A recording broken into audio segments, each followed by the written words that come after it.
Hello বন্ধুরা, কেমন আছো? আজ আমরা একটা খুব গভীর এবং হৃদয়স্পর্শী বিষয় নিয়ে কথা বলব। ঈশ্বর আছেন কি নেই, এই প্রশ্নটা আমাদের সবার মনে কখনো না কখনো আসে আসে নাকি? বিশেষ করে যখন জীবনে আমাদের খুব কষ্ট হয়, বা যখন আমরা চারপাশে খুব অন্যায় অবিচার দেখি, এরকম সময় আমাদের মনে কিন্তু সংশয় আসে। ঠিক এরকমই একটা বিষয় নিয়ে লালন টপে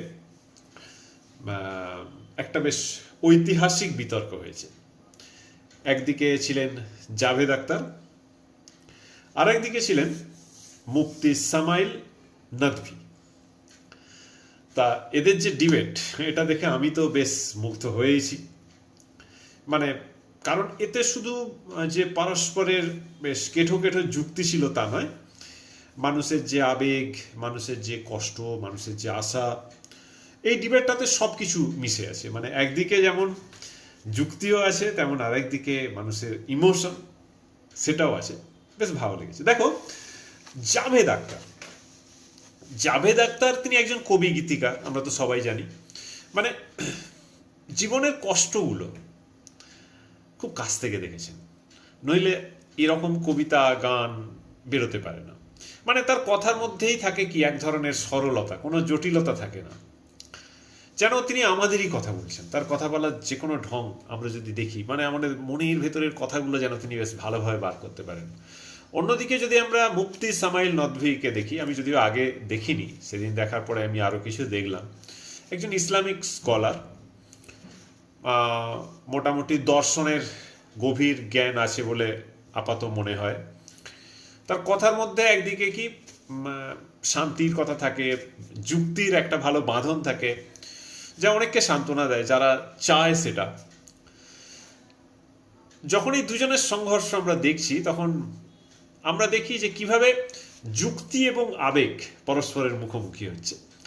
আমরা এটাকে বিশ্লেষণ করব, দেখার চেষ্টা করব যে কোন যুক্তি বেশি শক্তিশালী, কোথায় কে দুর্বল, কিভাবে তাদের বক্তব্যগুলো আমাদের জীবনকে ছুঁয়ে যায়। চলো শুরু করে, মানে ভেবে দেখি যে ব্যাপারটা কীরকম। দেখো, প্রথম পর্বে যেটা ছিল সেটা কি ছিল, মানে মুফতি প্রথম একটা যুক্তির আবরণ তুলে ধরলেন। কীরকম ভাবে? দেখো বন্ধু, মুফতি সামাইল নদভী যখন বিতর্কটা শুরু করছেন খুব সুন্দর একটা যুক্তির সাথে, এবং এই যুক্তিটাকে বলা হয় কি কন্টিনজেন্সি আর্গুমেন্ট। এটা কি? তিনি বলছেন কি, এই যে আমাদের মহাবিশ্ব, এই যে পৃথিবী, আমাদের জীবন, এই সব কিছু অন্যের উপর নির্ভর করে, এটা কেউই নিজের উপর নির্ভর করে না। যেমন ধরা যাক একটা গাছ, সেই গাছটা কিসের উপর নির্ভর করে? জলের উপর নির্ভর করে, আলোর উপর নির্ভর করে, মাটির উপর নির্ভর করে। যদি এই নির্ভরতার চেনটা একদম পিছিয়ে যায়, মানে ধরা যাক অসীমভাবে পিছিয়ে গেল, তাহলে আর কোনো কিন্তু ব্যাখ্যা থাকবে না। তখন দরকার হবে একটা আবশ্যক সত্তা, মানে এমন একটা কিছু যিনি নিজে কারোর উপর নির্ভর করেন না। মানে পৃথিবীর সব কিছু কোনো না কোনো কিছুর উপরে নির্ভর করে। যদি আমরা পিছিয়ে যাই, তাহলে দেখা যাবে এমন একজন আছেন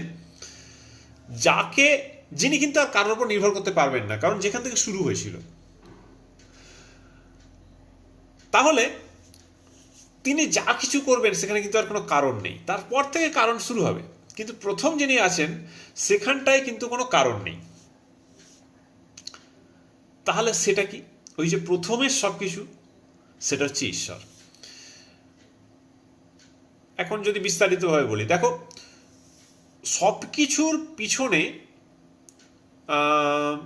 একটা কারণ থাকে। যদি এমন কিছু থাকে যেটার পিছনে কোনো কারণ নেই, যেটাকে ঈশ্বরের কথা বলা হচ্ছে, তাহলে কি হয়ে যাবে, এই যে সমস্ত কিছু বিশাল শৃঙ্খলা, এই যে সব কিছু সিস্টেম, এই সব কিছু কিন্তু সেখানে অচল হয়ে যাবে। অর্থাৎ যখনই তুমি ঈশ্বরকে ব্যাখ্যা করতে যাবে, তখন তুমি যা কিছু সিস্টেম, যা কিছু প্রমাণ করবে, ওখানে আর কোনো কাজ করবে না। এটা মুক্তি প্রথমে সেই জায়গাটাকে এস্টাবলিশ করে দিচ্ছেন। কায়দাটা হচ্ছে কিরকম, যখন আমরা মধ্যযুগীয় দর্শন দেখি বা অ্যারিস্টটলের তর্কবিদ্যা দেখি, ঠিক যে কায়দায় একটা তর্কবিদ্যাকে সাজানো হতো খুব কৌশলের সঙ্গে, মানে কুটো তর্ক যাকে বলে আর কি, সেই সূত্রপাতটা মুক্তি সাহেব করে দিচ্ছেন। সেখানে দেখো, প্রথমে তিনি একটা জনপ্রিয় উদাহরণ দিচ্ছেন। ধরো একটা নির্জন দ্বীপ, যে নির্জন দ্বীপে একটা গোলাপি বল পড়ে আছে। এখন সেটা থেকে তুমি কি ভাববে? তুমি ভাববে এটা নিজে থেকে হয়েছে, মানে গোলাপি বলটা নিজে নিজেই এসে পড়ে গেছে, তা তো নয়। তার মানে তুমি বলবে কেউ হয় গোলাপি বলটাকে তৈরি করেছে, বা কেউ গোলাপি বলটাকে ওখানে নিয়ে এসছে। তাহলে এই মহাবিশ্বের যে শৃঙ্খলা, গোটা মহাবিশ্ব যেরকম চলছে, ধরো গ্রহগুলো ঘুরছে, আমাদের জীবনে বহু জটিলতা, সমস্যা এগুলো তৈরি হচ্ছে, তার মানে এগুলো নিজে নিজে হবে না। তার মানে এর পিছনেও কিন্তু একটা ডিজাইন আছে, কোনো না কোনো কারণ আছে। এখন যেমন একটা ঘড়ি, নিশ্চয়ই কেউ না কেউ ঘড়িটাকে তৈরি করেছে, তার কোনো নির্মাতা আছে। তেমনি এই যে মহাবিশ্ব আমরা দেখতে পাই, আমাদের জগৎকে আমরা দেখতে পাই, এরও নিশ্চয়ই কোনো নির্মাতা আছে। দেখো, এই যুক্তিটা আমাদের আমাদের যে যে ধরনের মাইন্ডসেট, এই মাইন্ডসেটে কিন্তু মুক্তির এই যুক্তিটা আমাদের খুব সহজে ক্যাচি, আমরা খুব সহজে আমাদের যেন মনে হয় আমাদের একটা মনের কথা বলছি, তাই তো, একদম ঠিক।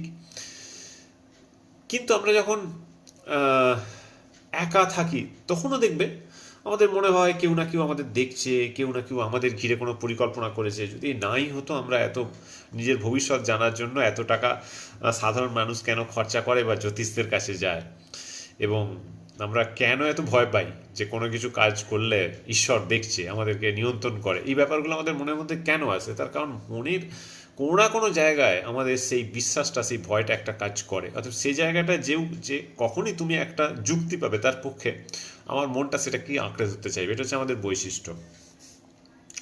কিন্তু এইখানে মুক্তি আরেকটা যেটা বুদ্ধিমানের কাজ করলেন, সেটা হলো যে প্রথমেই তিনি বিজ্ঞানকে বিতর্ক থেকে সরিয়ে দিলেন, প্রথমেই। এবং তিনি বললেন যে বিজ্ঞান হচ্ছে যেটা দৃশ্যমান জগৎ, এই দৃশ্যমান জগতের জন্য বিজ্ঞান, ঈশ্বরকে বিজ্ঞান দিয়ে বোঝা যাবে না। তার কারণ হলো এই যে ঈশ্বর অদৃশ্য, তাকে আমরা কেউ দেখতে পাই না। তাহলে যা কিছু দৃশ্যমান নয় তাকে বিজ্ঞান মাপতে পারবে না, তাকে পরীক্ষাও করতে পারবে না। সুতরাং কোনোভাবেই বিজ্ঞান দিয়ে সম্ভব নয়। এটা যখন আমরা শুনছি, কমন সেন্স আমাদের কি বলে, বাহ, এটা তো ঠিকই। মনে মনে একটা শান্তি আসে, কারণ আমাদের ধর্ম তখনই চ্যালেঞ্জের মুখে আসে যখনই বিজ্ঞানের কথা বলা হয়। ধর্ম বনাম বিজ্ঞান একটা এস্টাবলিশড ধারণায়, যারা ধর্মে বিশ্বাস করে তারা যখনই একটা যুক্তি পায় যে সেটা বিজ্ঞানের বাইরে, সঙ্গে সঙ্গে তার মনের মধ্যে একটা নিরাপত্তা বোধ আছে। ঠিক ঠিক ব্যাপারটা যেন তার যে মনের কাঠামো তার সঙ্গে মিলে যাচ্ছে। এখানে মুক্তির যে বাচন ভঙ্গি, সেটা কিন্তু প্রশংসনীয়। খুব শান্তভাবে, আত্মবিশ্বাসীভাবে তিনি বলছেন, যেন যে শুনবে তার সেই চরম আত্মবিশ্বাসটা দেখলেই মনে হবে যে যেটা বলছে বিশাল যুক্তিপূর্ণ কথা। কারণ মানুষ যখন একটা কোনো কথা শোনে, তখনই সে সেটা নিয়ে ভেবে সিদ্ধান্ত আসতে পারে না।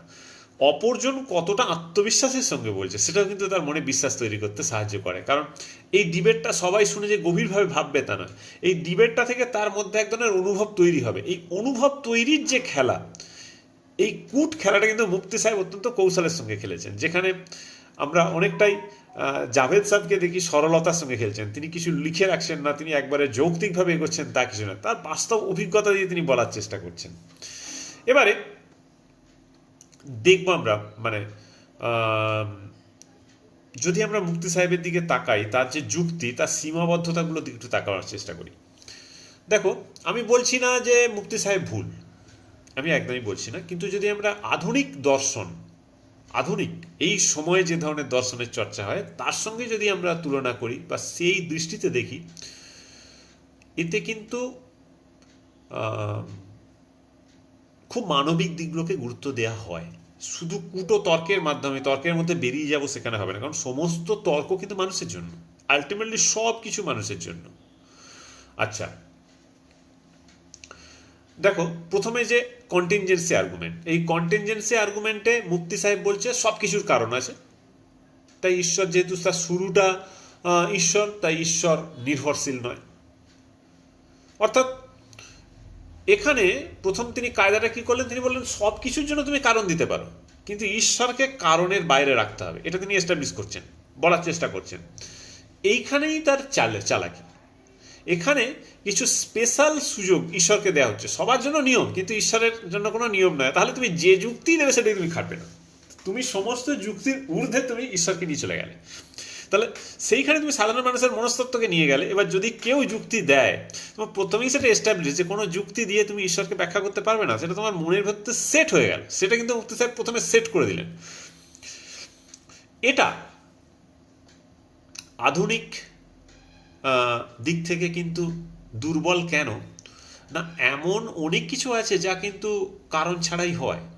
সব কিছু যে কারণ দিয়ে হয় তা কিন্তু হয় না, এটা মুফতি সাহেব এস্টাবলিশ করে দিলেন। কিন্তু গভীরভাবে ঢুকলে দেখো যে কোয়ান্টাম ফিজিক্স দেখায় যে কোনো কণা সেটা কারণ ছাড়াই হতে পারে, সেটা কিন্তু বললেন না। আর সেটা জাভেদ আখতারও বিজ্ঞানের লোক নয়, তার পক্ষে ওই যুক্তি অত দ্রুত দেয়া সম্ভব নয়।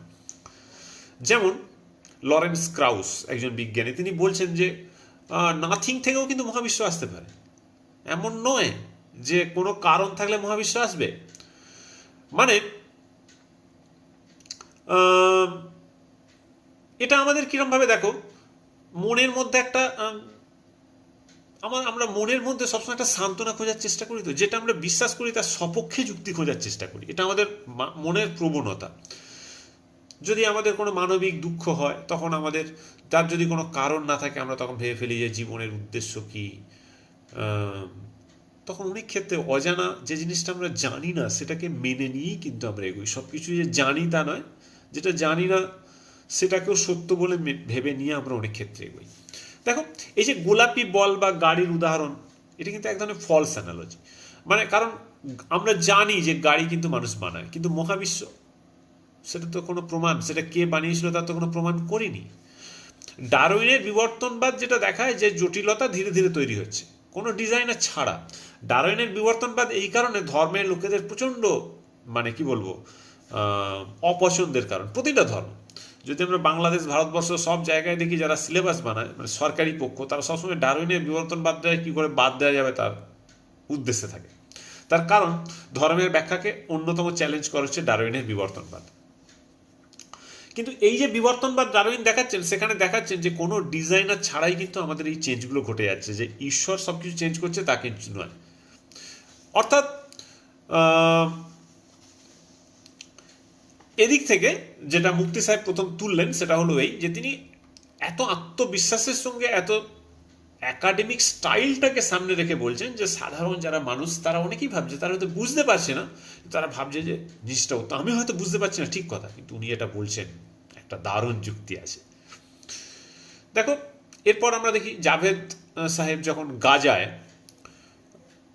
শিশুদের মৃত্যুর কথা বলছেন, যে কেন যে গাজায় এত মানুষ মারা যাচ্ছে, তাহলে সেখানে ঈশ্বরের ভূমিকা কি? ঈশ্বর যদি থাকেন তাহলে নিশ্চয়ই তিনি ভাবতেন, তাহলে এত মানুষ মারা যাচ্ছে তাতে ঈশ্বরের কোনো কিছু যায় আসে না, তাহলে তো ঈশ্বর সম্পর্কে আমার শ্রদ্ধাটাই হবে কি করে, যে তিনি পারেন ওগুলো থামিয়ে দিতে। এত শিশুর মৃত্যু যারা কিন্তু কোনো পাপ করেনি, যারা শাস্তিটা পাচ্ছে কোনো কার্যকারণের জন্য নয়, বা তার পাপের শাস্তি হিসেবে বিচারের শাস্তি হিসেবে তা কিন্তু নয়, কারণ যে শিশু মারা যাচ্ছে তারা কোনো রকম পাপ পুণ্য বোধ আসার আগেই মারা যাচ্ছে। সুতরাং তাদের যে মৃত্যুগুলো সেক্ষেত্রে ঈশ্বরের কি ভূমিকা, এটা জাভেদ আখতার প্রশ্ন তুলছেন। তাহলে তো ঈশ্বরের ন্যায়পরায়ণতা নিয়ে প্রশ্ন এসে যায়। ঠিক এইখানে মুফতি বলছেন যে ঈশ্বরের পরিকল্পনা আছে। কি পরিকল্পনা সেটা আমরা জানি না, কারণ সেটা ঈশ্বর জানেন। কি পরিকল্পনা সেটা তার পক্ষে বলা সম্ভব নয়। এখানে ঈশ্বর খারাপ তৈরি করেছেন, এভিল তৈরি করেছেন গুডকে ডিফাইন করতে। অর্থাৎ আমরা যদি খারাপ ঈশ্বর না করতেন আমরা ভালো কি জানতে পারতাম না, এই তর্কটাকে। তার মানে দেখা যাচ্ছে জাভেদ আখতার যেদিকে নিয়ে যাচ্ছেন তিনি কিন্তু সেই দিকে আনছেন না, এবং সরাসরি প্রত্যেকবার বলার সময় তার মূল উদ্দেশ্য জাভেদ আখতারকে কনভিন্স করা নয়, ওখানে যে সাধারণ মানুষ বসে আছে তাকে কনভিন্স করা। কারণ তার মতে যারা বিশ্বাস করে আসে তাদেরকে কনভিন্স করা হচ্ছে মুক্তির উদ্দেশ্য। ফলে ডিবেটটাকে তিনি এমন ল্যাঙ্গুয়েজে নিয়ে যাচ্ছেন, সাধারণ কথাবার্তা, যে জাভেদ আখতার ভুল করছেন, তিনি বুঝতে পারছেন না, এই শব্দগুলো বারবার ইউজ করছেন। ফলে সাধারণ স্তরের মানুষ এই শব্দগুলো দেখে এটাই সাধারণভাবে ভাববেন যে জাভেদ আখতার পারছেন না, হেরে যাচ্ছেন। এটাকে তিনি কথার মাধ্যমে এস্টাবলিশ করে দিচ্ছেন।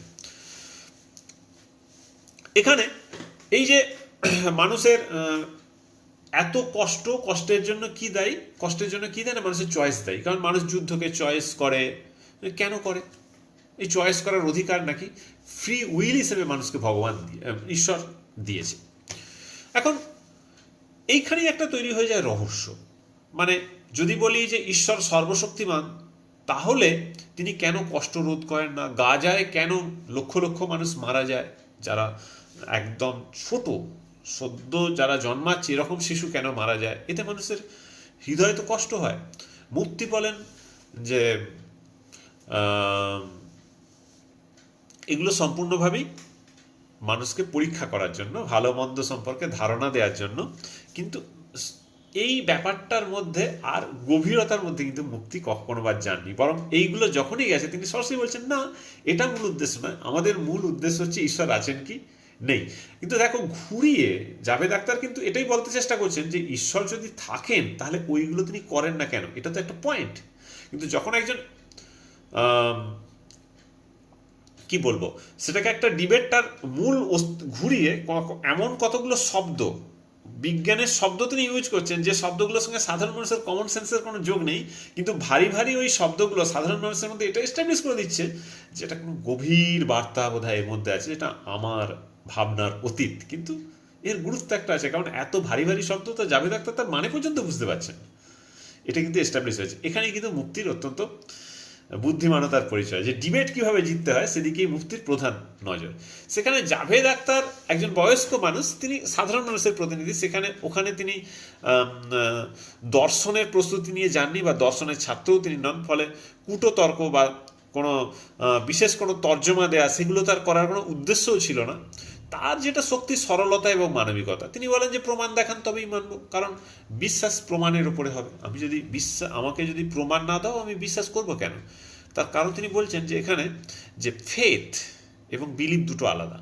তা এই ফেথ হচ্ছে যারা ধর্মবিশ্বাসী তাদের একটা অন্যতম দিক। যেমন তিনি বলছেন যে গ্রিক রোমান দেবতারা একটা সময় সত্য ছিল, আজ কিন্তু তাদের কোনো অস্তিত্বই নেই। তাহলে ইউরোপে দিনের পর দিন ধর্ম কমে যাচ্ছে, কারণ জ্ঞান বাড়ছে, সেখানে মানবিকতা আছে। জ্ঞান এবং মানবিকতা এটা ঈশ্বরের ওপরে, যেটা জাভেদ আখতারের মূল যুক্তি। এখানে জাভেদ আখতার আমাদের প্রশ্ন করতে উৎসাহী করছেন, মেনে নিতে নয়। এবং তিনি কষ্ট কেন হচ্ছে তার উত্তর খোঁজার কথা বলছেন, যেটা জোরালো আক্রমণ, যে যখন গাজায় শিশুরা মারা যাচ্ছে তখন ঈশ্বর কোথায়? যদি ঈশ্বর সর্বশক্তিমান দয়ালু হয় তাহলে এই কষ্ট কেন? তোমার থেকে আমাদের প্রধানমন্ত্রী ভালো, মানে ঈশ্বরকে বলছে যে অন্তত তিনি কিছু খেয়াল রাখেন। এটা একটা কি মানবিক দুঃখের প্রকাশ? আমরা যখন অসহায় বোধ করি তখন এই প্রশ্ন ওঠে, এই আর কি। কিন্তু যদি অ্যাকচুয়ালি জাভেদ আখতারের আমরা সীমাবদ্ধতা দেখি, তিনি সাধারণ মানুষের কাছে যেটা মনে হবে যে জাভেদ আখতারের মধ্যে সেই মানে দার্শনিক গভীরতাটা নেই, যেটা মুফতির মধ্যে আছে। সেটা একটা মনে হবে কন্টিনজেন্সিকে খণ্ডন করার পরিবর্তে তিনি বারবার একটা আবেগের মধ্যে চলে যাচ্ছেন। কারণ যুক্তি দিয়ে খণ্ডন করলে হয়তো শক্তিশালী হতো, কিন্তু মানুষকে ছোঁয়া যাচ্ছে, এটাও সত্যি কথা জাভেদ আখতার যেভাবে বলছেন। কিন্তু অনেকেরই মনে হবে যে লজিক্যালি উইক জাভেদ আখতার যেটা বলছেন। যাই হোক, মুফতি নকভির বাগ্মিতা এবং জনপ্রিয় যে উপস্থাপনা, যেটা আগেই বলছিলাম, বাগ্মিতা অসাধারণ মুফতির, এবং উচ্চমার্গীয় শব্দ ব্যবহার করছে, যেটা শ্রোতারা মুগ্ধ হয়ে যাচ্ছে, এবং যা দেখে আপাতত দেখে মনে হচ্ছে তিনি একজন মহাপণ্ডিত। এত এত শব্দ যখন শক্তিশালী আসছে, এটাকে বলে সফিস্ট্রি, মানে শব্দের খেলা। প্রমাণ করার ভার তিনি বারবার জাভেদের উপর ছেড়ে দিচ্ছেন, যেটা তার প্রমাণ করার কথা, ঈশ্বর আছে কি নেই। কিন্তু একটা কথা কি, একই সঙ্গে কতগুলো জিনিস কি, ঈশ্বর মানেই ভয় এবং পুরস্কারের খেলা থাকে। ফলে এইটায় বহু মানুষকেই ঈশ্বর আছে এটা কিন্তু বিশ্বাস করায়।